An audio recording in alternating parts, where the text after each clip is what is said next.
नमस्कार प्रिय मित्रों, जय श्री राम। आप सभी का स्वागत है हमारे YouTube चैनल में। दोस्तों, आज की जो कहानी है यह बहुत ही ज्ञानवर्धक और बहुत ही मोटिवेशनल है। दोस्तों, आज के वीडियो में हम बात करेंगे आखिर पत्नी की वो कौन सी 3 चीजें होती हैं जो हर पुरुष को देखना चाहिए। दोस्तों, जो पुरुष अपनी पत्नी के इन 3 चीजों को देखता है वह अपने जीवन में कभी भी गरीब नहीं रहता। उसके घर में सदैव मां लक्ष्मी का वास रहता है और मां लक्ष्मी की कृपा दृष्टि उनके ऊपर सदैव बनी रहती है। दोस्तों, आज के इस वीडियो में हम यह जानेंगे आखिरकार पत्नी की वह कौन सी चीज है जो हर पुरुष को देखना चाहिए।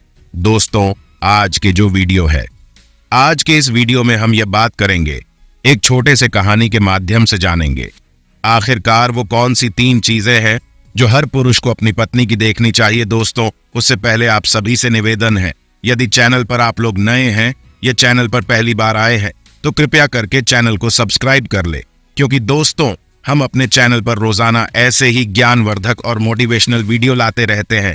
चलिए तो दोस्तों शुरू करते हैं आज की ये प्यारी सी वीडियो और इस प्यारे से कहानियों को और जानते हैं कि पत्नी की वो कौन सी 3 चीजें हैं जो हर पुरुष को अपनी पत्नी के देखनी चाहिए। दोस्तों, एक बार की बात है, किसी गांव में एक आदमी रहा करता था। दोस्तों, वो आदमी अपनी पत्नी से बहुत परेशान था, क्योंकि उसकी पत्नी अपने पति से बात बात पर लड़ाई झगड़े करती रहती थी। उसके घर में एकदम कंगाली छा गई थी।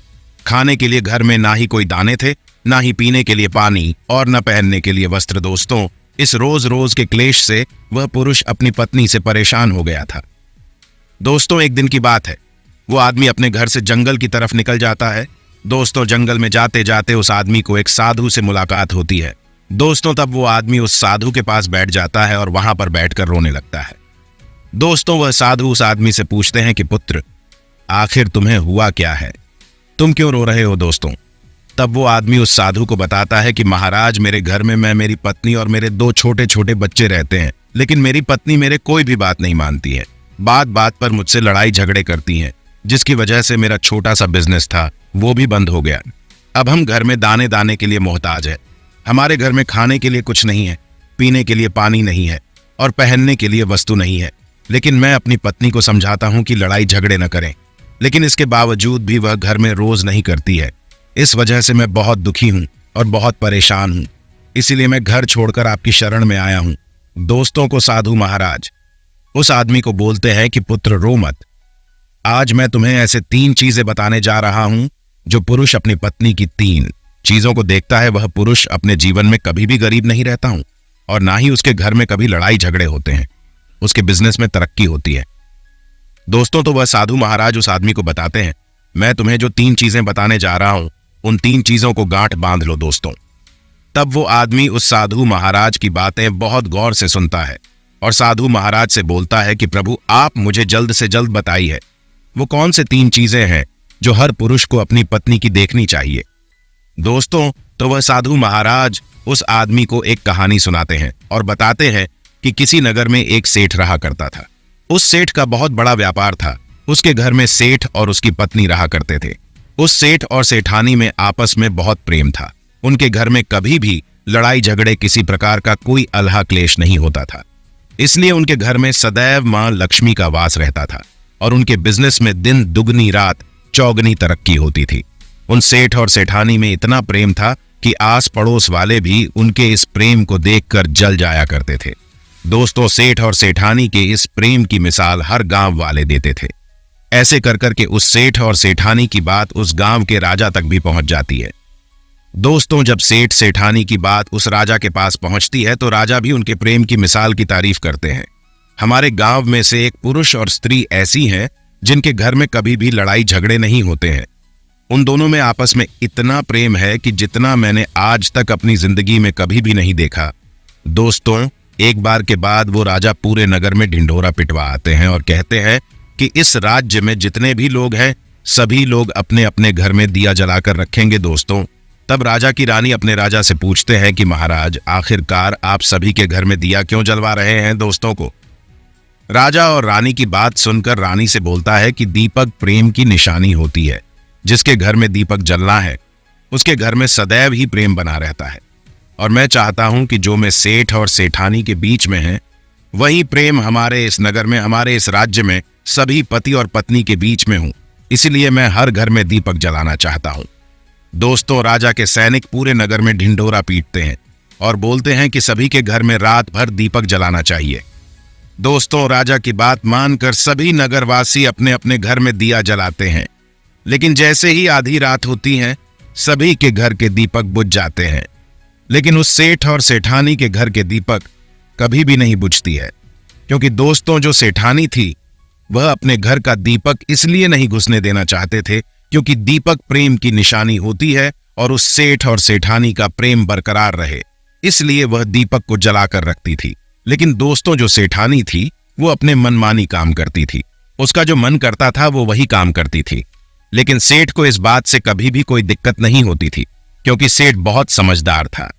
वह सोचता था कि यदि मैं अपनी पत्नी को रोक टोक करूंगा तो घर में बेवजह ही लड़ाई झगड़े होंगे। दोस्तों, इसलिए सेठ सेठानी की कई चीजों को और कई बातों को अनदेखा कर देता था। वो सेठ इसलिए अनदेखा करता था ताकि पति पत्नी में वो प्रेम और व्यवहार बना रहे। दोस्तों, एक दिन के बाद राजा और रानी अपनी छत के ऊपर खड़े होकर अपने नगर का नजारा देख रहे थे और वह राजा और रानी देखते हैं कि उनके पूरे राज्य में अंधेरा था, लेकिन सिर्फ एक सेठ और सेठानी का ही घर काम, जिसके घर में दीपक जल रहा था। दोस्तों, तब राजा रानी से बोलता है कि भी पुराने सेठ और सेठानी में कितना प्रेम है। सभी के घरों का दीपक बुझ गया है, लेकिन सेठ और सेठानी के घर का दीपक अभी भी चल रहा है। इसका मतलब यह है कि इस सेठ और सेठानी में बहुत ही ज्यादा प्रीमियम। दोस्तों, तब वो रानी अपने राजा से बोलते हैं कि महाराज, सेठ और सेठानी में जो भी प्रेम है वह सेठानी समझदार है, इसीलिए सेठ के घर में प्रेम है। दोस्तों, जब राजा रानी की बात सुनता है पर आने से बोलता है कि नहीं महारानी, यहाँ पर सेठ बहुत ज्यादा समझदार है, इसलिए उनके घर में कभी भी लड़ाई झगड़े नहीं होती है। दोस्तों, रानी बोलती है कि सेठानी समझदार है, राजा बोलते हैं कि नहीं, सेठ समझदार है। दोस्तों, सेठ और सेठानी की बात को लेकर राजा और रानी में बहस होने लगती है। तब राजा बोलता है कि देखो, हमें बहस करने की जरूरत नहीं है, क्यों ना हम दोनों का एक परीक्षा ले ली, जो परीक्षा में पास होगा वही समझदार होगा। दोस्तों, राजा की इस बात से सहमत हो जाती है और उन दोनों की परीक्षा लेने के लिए तैयार हो जाती है। दोस्तों, तब राजा अपने महल में जाता है और अपनी दासी को बुलाता है और दासी से बोलता है कि तुम उस सेठ के पास जाओ और जो जो प्रश्न मैं तुमसे बोल रहा हूं वो तुम सेठ को बोलना। दोस्तों, वो दासी बोलती है ठीक है महाराज। दोस्तों, वो दासी राजा की बात सुनकर उस सेठ के पास जाती है। उसी समय ही सेठ की पत्नी बाजार गई होती है कुछ सामान लेने के लिए। दोस्तों, तो वो राजा की दासी सेठ से बोलती है कि सेठ जी, मैं राजमहल से आई हूं, राजा साहेब ने भेजा है। दोस्तों, उस सेठ उस दासी से बोलता है कि बताइए मैं आपकी क्या सेवा कर सकता हूं, आप बैठिए, मैं आपके लिए पानी लेकर आता हूं। दोस्तों, तब वो दासी उस सेठ से बोलती है कि नहीं सेठ जी, मुझे पानी नहीं चाहिए, मैं तो राजा की दासी हूं, बस आपके पास राजा के समाचार लेकर आई हूं। दोस्तों, तो वो सेठ बोलता है कि ठीक है दासी, आप मुझे बताइए राजा साहब ने क्या समाचार भेजा है मेरे लिए। दोस्तों, तो वो दासी उस सेठ से बोलते हैं कि सेठ जी, राजा साहब ने मुझसे यह बोला है कि यदि तुम अपने पत्नी को छोड़ देते हो तो वो तुम्हें खूब सारे हीरे और जवाहरात देंगे और तुम्हें अपने राजमहल में एक अच्छी पोस्ट पर नौकरी भी देंगे। और दूसरी बात बोलती है कि यदि रानी ने राजा से बोला कि नहीं, सेठ समझदार नहीं है, सेठानी समझदार है। दोस्तों, सेठ और सेठानी के बात को लेकर राजा और रानी में फिर से कहासुनी होने लगी। दोस्तों, तब रानी राजा से बोलती है कि तुमने सेठ की परीक्षा लेनी है, सेठानी की भी परीक्षा लेने चाहती हूं, मैं सेठानी की भी परीक्षा लेना चाहती हूं और इससे बात क्लियर हो जाएगी। सेठ और सेठानी में कौन ज्यादा समझदार है, तो वो राजा रानियों को आदेश देता है कि प्रिय, तुम भी एक बार सेठानी की परीक्षा ले लो। दोस्तों, तब रानी अपने राजमहल से एक दास को उसे थाने के पास भेज दिया और अपने दास से बोलती है कि जो जो मैं तुमसे बोल रही हूं ये सारी चीजें जाकर उसे सेठानी को जाकर के बोलना। दोस्तों, तब राजा का दास उसे सेठानी पास जाता है और इधर सेठ अपने काम के सिलसिले में कहीं बाहर गया हुआ था, घर पर सेठानी ही अकेली थी। दोस्तों, दास मौका देखकर उसे सेठानी के पास पहुंच जाता है। सेठानी से बोलता है कि सेठानी जी, मैं राजमहल से आया हूं, मुझे रानी साहिबा ने भेजा है। दोस्तों, तब वह सेठानी बोलती है ठीक है, बताइए किस लिए तुम्हें रानी साहिबा ने मेरे पास भेजा है। दोस्तों, तब वो दास सेठानी से बोलता है कि रानी साहिब ने बोला है कि यदि तुम अपने पति को छोड़ दोगे तो वो तो बहुत सारे हीरे जवाहरात देंगे, और यदि तुम अपने पति को मार दोगे तो वह तुम्हें अपने राज्य का आधा हिस्सा दे देंगे। दोस्तों, दास की बात सुनकर वह सेठानी तैयार हो जाती है, बोलती है कि ठीक है, यदि रानी साहिबा अपने राज्य का आधा हिस्सा मुझे देंगी तो मैं अपने पति को मार दूंगी। दोस्तों, तब वो राजा का दास उस सेठानी से बोलता है कि मुझे कैसे पता चलेगा कि तुमने सेठ को मार दिया है। दोस्तों, तब सेठानी उस राजा के दास से बोलती है कि मेरे घर में जो दीपक जल रहा है वो तुम्हें दिख रहा है। दोस्तों, तब तास बोल रहे हैं कि हाथ दिख रहा है। तब सेठानी उस राजा के दास से बोलती है कि जब मैं अपने पति को मार दूंगी तो मैं यह दिया बुझा दूंगी तो तुम्हें पता चल जाएगा कि मैंने अपने पति को मार दिया है। दोस्तों, अब दास उस सेठानी की बात सुनकर राजमहल को वापस लौट जाता है और राजा और रानी से सारी बात बताता है। दोस्तों, सेठानी की बात सुनकर रानी बहुत अचंभित हो जाती है और रानी को स्त्री जाति से नफरत होने लगती है। दोस्तों, तब वो राजा अपने सारे दास और दासियों को साथ सारे सैनिकों को बुलाता है और बोलता है कि देखो, मैं यह नहीं चाहता हूं कि हमारे राजा और रानी की वजह से किसी निर्दोष की जान जाए। तुम ऐसा करो, सेठानी के घर पर जाओ और उस सेठ को सारी बातें बता दो और उस सेठ को बच लो। दोस्तों, इधर दास और दासी सेठानी के घर पर जाते हैं और सोचते हैं कि सेठानी तो सेठ को रात में मारेगी और दिया भी तभी बुझाएंगे। इससे पहले ही हम सेठानी के घर पे हमला बोल देते हैं। दोस्तों, इधर रात नहीं हुई थी, शाम का समय था। जैसे ही राजा के सैनिक उस सेठानी के घर पर धावा बोलते हैं, देखते हैं कि सेठ पहले से ही मरा हुआ है। दोस्तों, तब राजा और रानी के दास दासी उस सेठानी से बोलते हैं कि सेठ तो मरा पड़ा है, लेकिन सेठ को तो तुम्हें रात में मारने के लिए बोला गया था। दोस्तों, तो वो सेठानी उस दास और दासी से बोलती है कि सेठ को तो मुझे मार ही था, रात में तो मुझे दिया बुझाना था, इसलिए सेठ को मैंने दिन में ही जहर देकर मार दिया है। अब मेरा काम है दिया बुझाने का। दोस्तों, वो सैनिक उल्टे पांव ही उस सेठ के घर से राजा के दरबार में भागे भागे जाते हैं और राजा को सारी बातें बताते हैं। दोस्तों, राजा क्रोध से आग बबूला हो जाता है और उसको स्त्रियों से घृणा होने लगती है और वो अपने सैनिकों को भेजता है कि उस सेठानी को बंदी बनाकर लाया जाए। दोस्तों, तब राजा के सैनिकों उस सेठानी को बंदी बनाकर राजा के राज दरबार में पेश करते हैं। दोस्तों, तब वो राजा उस सेठानी को कारावास में डलवा देता है और वो राजा समस्त स्त्री जाति से नफरत करने लगता है। दोस्तों, वो साधु इस कहानी को उस गांव के आदमी को सुनाता है।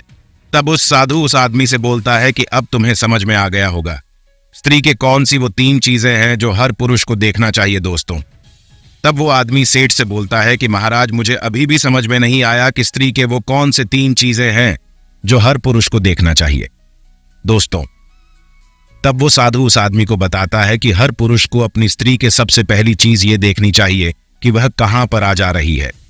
दोस्तों, जो पुरुष अपने स्त्री की ये चीजें देखता है कि उसकी पत्नी वहां पे आ रही है, वहां पर जा रही है, तो उसके घर में कभी भी लड़ाई झगड़े नहीं होते हैं और वो अपनी पत्नी के ऊपर नियंत्रण कर पाता है। दूसरी चीजें पुरुष को पत्नी के अंदर ये देखनी चाहिए कि उसकी पत्नी के बोल चाल कैसी है, वह अपने पति की इज्जत कर रही है या फिर नहीं, अपने पति की बात मान रही है या फिर नहीं। जो स्त्री अपने पुरुष की बात नहीं मानती है, अपने पति की इज्जत नहीं करती है, वह अपने पति के साथ कुछ भी कर सकती है, जैसे कि उस सेठानी ने सेठ के साथ किया था। इसलिए हर पुरुष को अपनी पत्नी की ये चीजें देखनी चाहिए। तीसरी चीजें वो साधु उस आदमी को बताता है कि हर पुरुष को पत्नी के चाल चलन जरूर देखने चाहिए। दोस्तों, जो पुरुष पत्नी के चाल चलन देखता है और उसके चाल चलन पर उससे ज्यादा प्रेम नहीं करता है, उसको अपने कंट्रोल में करके रखता है, तो उसके घर में कभी भी लड़ाई झगड़े नहीं होते हैं। दोस्तों, जो स्त्रियां अपने घर में मनमानी चलाती हैं, पति की बातों को नहीं मानती हैं, उनके घर में इस तरीके की ही मुसीबत आती है। दोस्तों, ये 3 बातें वह साधु महाराज उस आदमी को बताता है। दोस्तों, फिर वो आदमी इन 3 चीजों को गांठ बांध लेता है और साधु को प्रणाम करके अपने घर पर चला जाता है। दोस्तों, मैं उम्मीद करता हूं इस कहानी से आपको बहुत कुछ सीखने को मिला होगा। साथ ही यदि चैनल पर नए हैं तो चैनल को सब्सक्राइब कर ले, क्योंकि दोस्तों, हम अपने चैनल पर रोजाना ऐसे ही ज्ञानवर्धक और मोटिवेशनल वीडियो लाते रहते हैं।